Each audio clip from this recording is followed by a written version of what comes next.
news in a very big way in Australia when they tried to ban her from entering the country because she was going to talk about vaccines, about informed consent, about us having information, and about the necessity of having our consent do something to us. Now, this was reported in the Sydney Morning Sun on January the 7th. They had an interview, as Dr. Tenpenny pointed out, on the Australian Broadcasting Corporation's radio.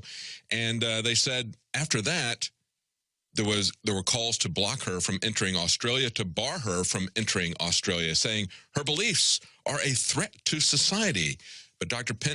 Tenpenny responded, said, no, what I really am, and what all of us are for the most part, are pro-information, pro-education, completely for freedom of choice and informed consent. So Dr. Tenpenny, I want to talk to you in this segment.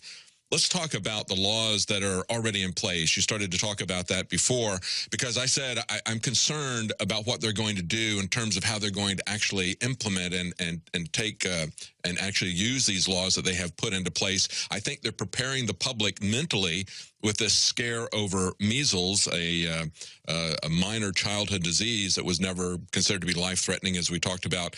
They've already put some laws in place, and a lot of laws are being proposed all over the country. Let's talk about some of those laws that are in place and the ones that are being proposed. The one that was put into place in 1986 was the National Vaccine Injury Compensation Program. And it was at that point in time that the pharmaceutical industry was getting sued left and right over the problems with the pertussis vaccine. Most of the drug companies that were creating vaccines went out of business, and several that were remaining went to then President Reagan and said, you've got to do something to protect us, or because this is the cornerstone of our public health and that we have to have vaccines, and without vaccines, humanity probably won't survive. And so they passed this law in 1986. Part of that law is the Vaccine Adverse Event Reporting System, which is the VAERS system. That is a passive collection of people who have had side effects. And the side effects can be anything from a sore arm all the way up to a death. Anybody can report a problem, and that's why the FDA doesn't take it very seriously. They just think it's anecdotal. Anybody can report a problem. Unless they see some serious trends, they don't pay any attention to it. And I don't think most people know that that exists. I think there's a lot of stuff that's underreported because most people don't know that they could report these symptoms there. We didn't know about it with our children. Exactly, and they actually have said that David Satcher, who was the Surgeon General at the time, said that less than 10% of adverse events are actually reported, whether that be a vaccine or a drug, less than 10%. So we know that about 12,000 VAERS reports are filed every year. And if that's only 10%, that could mean as many as 120,000 reactions, many of them serious, or go underreported because nobody knows to report them. And with that, we've paid almost $3 billion out in vaccine injury compensation claims, even though only 25% of people actually file a claim actually get compensation, and it can take years for that to happen. How does that work out? How does that vaccine compensation work out when we can't sue the companies? It's a vaccine court, right? Well, it's called the Vaccine Court, which is a federal court of claims where you file a claim.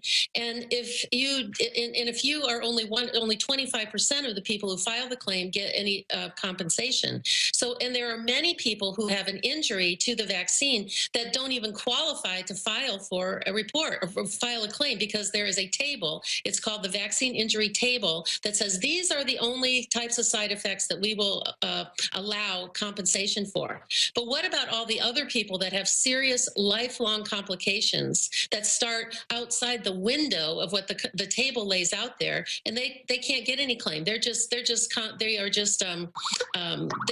hazards of the system. They are just disposable people that they just sacrifice themselves for the greater good or their children, and there's no compensation. You can't sue the doctor, the hospital, the manufacturers, the government. You are just stuck with your lifelong of bad disease and no money to help you pay to get better. So the vaccine court is another one of these nonsense courts, like the FISA court, like the traffic court, like the tax court, where you don't have any rights, you don't have any representation, you don't have a jury. It's just a whitewash for the industry. It's an absolute kangaroo court. In fact, the people who are the judges, so to speak, they don't even call them judges. They call them special masters, and they are appointed. They have no medical background, and so they already, for the most part, are pro-vaccine. They listen to the pro-vaccine side of the equation, and they politely listen to the other side, and then say, "No, I don't think this has anything to do with it."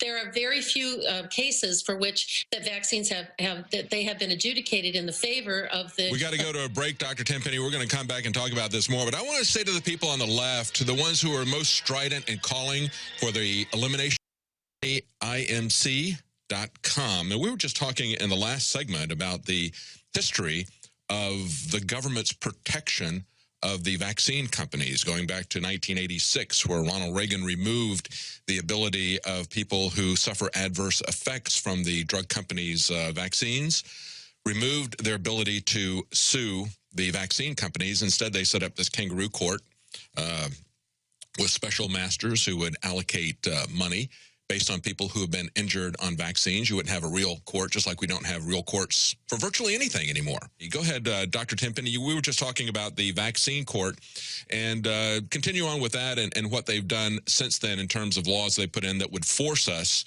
to take vaccines. Well, as if the National Vaccine Injury Compensation Program in 1986 wasn't bad enough, it was in about 2004 that they passed something called Addendum E. And that's posted on my vaccine website, which is drtenpenny.com. And there is a downloadable PDF file that will be up there later today or in the next couple of days that I will share with all of the InfoWars listeners. And I wrote about it a lot in my book called Foul, Bird Flu, It's Not What You Think. And what Addendum E was the next level ramping up of complete protection for the pharmaceutical industry, that unless you could prove intent, that they were intending to create a product, either a vaccine or a drug, to kill you, and you died from this product, you had even less ability to have any sort of recourse than what the National Injury Compensation Program gave you. It was putting into place the fast tracking of vaccines and drugs if we needed them for a terrorism or a bioterrorism sort of activity. There was no compensation whatsoever. And the person who pushed that through was then Senator Fritz from Tennessee, who, again, was another Republican. And he wanted to push this through and gave complete protection to the pharmaceutical industry. It was tacked on at the end of a defense appropriation bill at the end of the session, when most of the people who were on the committee had already gone home for a Christmas break. And they swore that they were going to revisit this after they returned from the Christmas break, which they never did. And so that is already on the books to protect them from all liability going forward. The other thing that is now coming into play is all the laws that are being pushed forward in a very rapid, illogical fashion to revoke all of the exemptions that we have had in place since the early 1900s for the right to refuse vaccines. All 50 states have had a medical exemption. 48 states have had a religious exemption, with the exception of West Virginia and Mississippi. And we've had 20 states that have had what's called a philosophical exemption, which means you look at the risk of the vaccine and you compare it to the risk of the illness and say, I don't think so. I think I can keep my children healthy by other means. Well, since this whole measles nonsense has rolled forward, they are now fast tracking these bills all across the country. In fact, if you go to the nvicadvocacy.org website, which tracks all of these bills that are coming forward, you will see that there are anywhere between 3 and 5 bills in every state to repeal all rights to refuse. In fact, right before I came on the show today, I got an email that Washington State, which historically has had a philosophical exemption, and a couple of years ago they limited that and said that you have to, in order to get your philosophical exemption, you have to have an appointment with a doctor and go through an indoctrinations episode. And now they have passed a law, passed a committee that's gone into full law to completely repeal all rights to refuse in the state of Washington. And this just happened just in the last 48 hours. And that's really a sad thing because, well, we do have one piece of good news, and I'll pass this on to you. We've been contacted by Representative David Sawicki in Maine. He has sponsored a Maine House bill called My Body, My Choice. It's an act to make it illegal to require anyone to receive a vaccine against their free will. That is, though, the minority report. As you pointed out, in virtually all these states, we have a lot of bills that are being prepared to take away our exemption, as they call it. This is the way that they talk when they talk about, tax exemption, or they talk about a tax cut being an expenditure. In other words, all your money belongs to them unless they exempt it from being taken away. And then, of course, that's an expenditure. We are not allowed to have, as they're talking about in California, they say we want to eliminate the personal belief exemption. Of course, it's being pushed very heavily by the LA Times. Personal belief, that's what we used to call information, being informed. And then an exemption is what we used to say was consent. But now they have completely twisted this around. I think it's also interesting, Dr. Tenpenny, as you pointed out, the connections between Ronald Reagan, who put in the protection from being sued in 1986, and then the representative who pushed in this 2004 addendum to remove even more liability from the pharmaceutical companies, also being a Republican. I think it's very interesting when we look at how Megyn Kelly of Fox News comes in and says, well, yeah, it's Big Brother, but sometimes you need Big Brother. You know when you need Big Brother?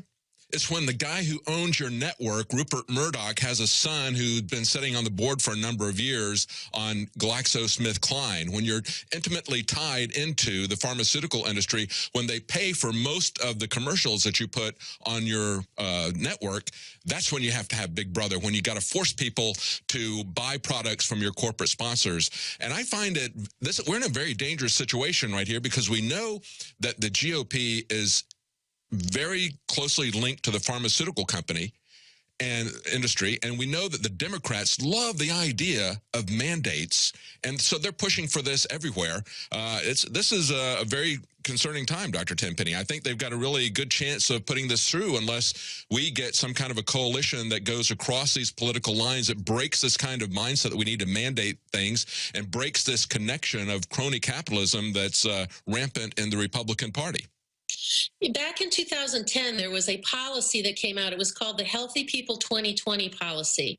And they've been doing this every 10 years to push forth public health agendas. And it started in the 80s, and every 10 years they evaluated where they had moved this public health agenda moving forward. And in 2010, there was this big celebratory thing that happened, because the next 10 years between 2010 and 2020 was going to be the year to push forward all of these vaccine mandates, to disallow people the right to refuse, to make as an obligation of employment in the healthcare industry, not only nurses and doctors, but anybody else that works in healthcare, including people in the IT department and volunteers, in order to have not only a flu shot, but all of the vaccines that have been approved by the ACIP, the approval committee, that they should have all of these vaccines and be up to date on all of them as a requirement for employment.